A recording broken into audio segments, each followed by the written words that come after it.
নমস্কার। আজ আবার একটা ভিডিও নিয়ে হাজির। সকালে কোনো ভিডিও দেওয়া হয়নি, বুঝতেই পারছেন কেন দেওয়া হয়নি।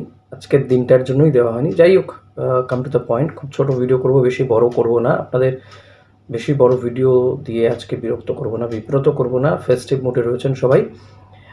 তবে শুরুতেই যেটা বলবো, মোহনবাগান সমর্থকদের জন্য ভালো খবর নয়, অনেকেই হয়তো জেনে গিয়েছেন। কারণ এআইএফএফ আগামী যে 6ই মার্চ ম্যাচ রয়েছে মোহনবাগান উড়িষ্যা এফসির ম্যাচটা, সেই ম্যাচে মোহনবাগানের উপরে সেই ম্যাচটাকে গ্যালারি শূন্য রেখে খেলতে হবে, যেটা মোহনবাগানের জন্য খুব একটা সুখবর নয়। একে তো আর্থিক জরিমানা করা হয়েছে, তার উপরে আবার এই ম্যাচটা একেবারে বলা যেতে পারে গ্যালারি শূন্য, মানে গ্যালারি বন্ধ করে খেলা হবে। দর্শকরা কেউ থাকবেন না।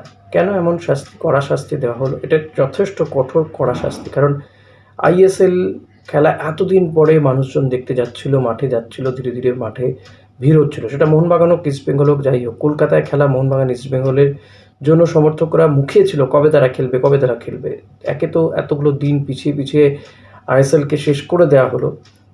ডাবল লেগের ম্যাচগুলো সেগুলো সিঙ্গেল লেগ করে দেওয়া হলো। টুর্নামেন্টটা এতদিন পিছিয়ে জোড়াতালি দিয়ে, স্পন্সর নেই, তবু খেলা হলো। মোহনবাগান, ইস্টবেঙ্গল সমস্ত ক্লাব তারা তাদের মতন প্রচেষ্টা করলো, এআইএফএফকে বারবার চিঠি দিল। এখন এআইএফএফ ডিসিপ্লিনারি অ্যাকশন হিসেবে মাঠে কিছু সমর্থকের হয়তো আচরণ নিয়ে প্রশ্ন থাকতেই পারে, হতেই পারে। একটা ফুটবল ম্যাচে সব ধরনের মানুষও যান, সেটা ইস্টবেঙ্গল সমর্থকদেরকেও একটা মানে কি বলবো, বেঁধে দেওয়া হয়েছে, একবার ওয়ার্নিং দেওয়া হয়েছে।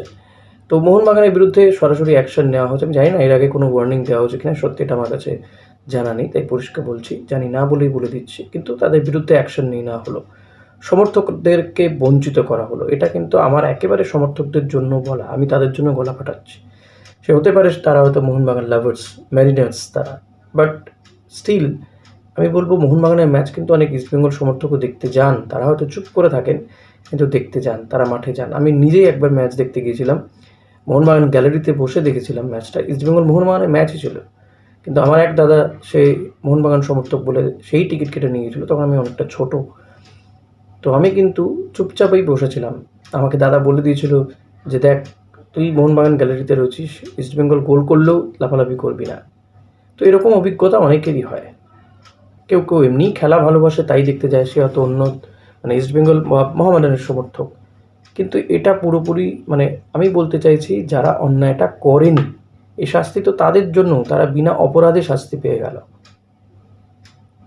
তো মোহনবাগান ইতিমধ্যে বিবেচনার জন্য দাবি জানিয়েছে, বাট এআইএফএফ পত্রপাঠ না করে দিয়েছে। আমি বলবো যে এআইএফএফকে আমার পক্ষ থেকেও দাবি থাকবে যে বিষয়টি ভেবে দেখুন, যতই সেটা মোহনবাগানের ম্যাচ হোক না কেন। মোহনবাগান উড়িষ্যার বিরুদ্ধে ম্যাচ খেলবে, 6 তারিখ ম্যাচটা যথেষ্ট ক্রুশিয়াল ম্যাচ।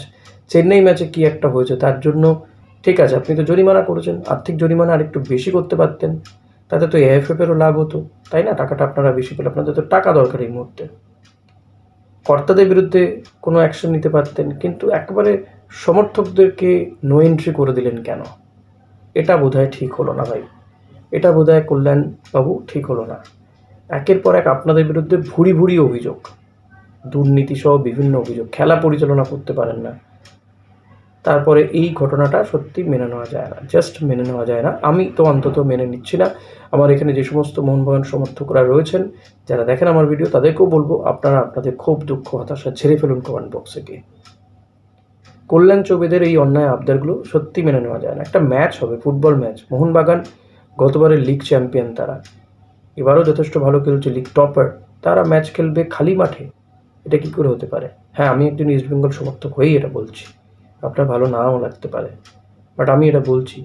তবে এটা কোথাও গিয়ে ইস্টবেঙ্গল সমর্থকদের জন্য আরও বড় ওয়ার্নিং। কিন্তু আগের দিনই ইস্টবেঙ্গল সমর্থকরা ওয়ার্নিং খেয়েছে, এবং মানে ইস্টবেঙ্গলকে বলে দেওয়া হয়েছে যে তাদের বিরুদ্ধেও অ্যাকশন নেওয়া হতে পারে। যে কারণে ইস্টবেঙ্গলের আনোয়ার আলী থেকে সাউথ রেসপোরা একটা ভিডিও করেছিল, প্রচার করেছিল যে মাঠের পরিবেশ যেন বজায় থাকে, খেলা দেখার সুস্থ পরিবেশ যেন বজায় থাকে। তো প্লিজ আমার ইস্টবেঙ্গল সমর্থকদের কাছেও অনুরোধ থাকবে, আমার ভাইদের কাছেও, বোনেদের কাছেও অনুরোধ থাকবে, প্লিজ আপনারা এমন কিছু করবেন না। কিন্তু আমি বলবো এক্ষেত্রে আপনারাও ইস্টবেঙ্গল সমর্থকরা, আপনারাও মোহনবাগানের হয়ে গলা ফাটান, মোহনবাগানের সমর্থনে গলা ফাটান।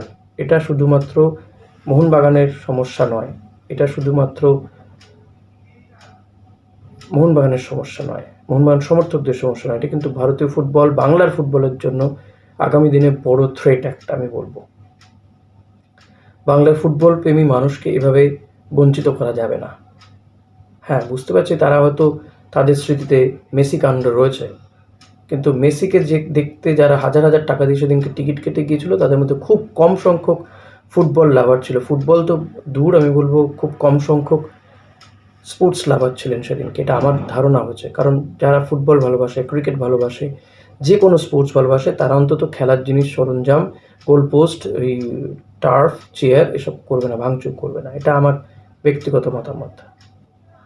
আমি তো পরবর্তীতে দেখেছি অনেকেই খেলা দেখেন না জীবনে, তারা চলে গিয়েছিলেন। তো ওই স্মৃতিতে একটা কী হয়েছে বলে, একবার অ্যাক্সিডেন্ট হয়েছে মানে আমি রাস্তা দিয়ে পার হব না, রাস্তার পার হওয়া বন্ধ করে দেবো, দুধারে নেট দিয়ে দেবো, এটা হতে পারে না তো কখনো। তো প্লিজ এআইএফএফকে বলবো যে আপনারা এটা পুনর্বিবেচনা করুন। আর ইস্টবেঙ্গল সমর্থকদেরকেও বলবো, ইস্টবেঙ্গল কর্তাদেরকেও বলবো, এক্ষেত্রে আপনারাও মোহনবাগানের পাশে দাঁড়ান। এটা আমার বার্তা। আমি জানি না এরপরে ইস্টবেঙ্গল সমর্থকরা আমাকে গালাগাল করবেন কিনা, করলেও আমার কিছু করার নেই। তো ইস্টবেঙ্গলের জন্য ভালো খবর যে কেভিন ফিরে এসেছেন, গতকালই সে প্র্যাকটিসে জয়েন করেছে কেভিন, এটা ভালো খবর। তবে আপাতত সে রিহ্যাব করবে, এক্ষুনি সে ম্যাচ খেলতে নেমে যাবে বা মূল টিমের সঙ্গে প্র্যাকটিস করবে এমনটা নয়, প্র্যাকটিস করছে তারা। এবার ইস্টবেঙ্গল তারা তো দোল উৎসবে মেতে উঠেছিল, প্লেয়াররা, কোচেরা সবাই। ভালো ফিল গুড পরিস্থিতি, খুব ভালো। পরের ম্যাচটা খেলতে নামতে হবে ইস্টবেঙ্গলকে কয়েকটা দিন পরেই, 5 তারিখে ম্যাচ। তার আগে কেভিন ফিরে আসাতে অন্তত দলের মনোবল কিছুটা বাড়বে। সে মাঠে নামুক চায় না নামুক, মাঠে নামতে হয়তো মার্চের এন্ডে বা এপ্রিলের ম্যাচগুলোতে হয়তো খেলতে পারবে। বাট স্টিল সাউলেরও কিন্তু প্রবলেম এখনও মেটেনি। সাউলকে আগের দিন মানে এই এফসি গোয়া ম্যাচে পাবে কি না ইস্টবেঙ্গল, সেটাও একটা এখনও সন্দেহ রয়েছে। But still they are working over there, তারা কাজ করছে। দেখা যাক কী হয়, শেষমেশ কী হয়। তবে প্রত্যেককে বলবো, প্রত্যেক ইস্টবেঙ্গল সমর্থককে বলবো এক্ষেত্রে মোহনবাগান সমর্থকদের পাশে দাঁড়ান, এটা আমার অনুরোধ। আপনাদের ভালো লাগতে পারে, নাও লাগতে পারে। Thank you. ভিডিওটা এখানে শেষ করলাম, ধন্যবাদ।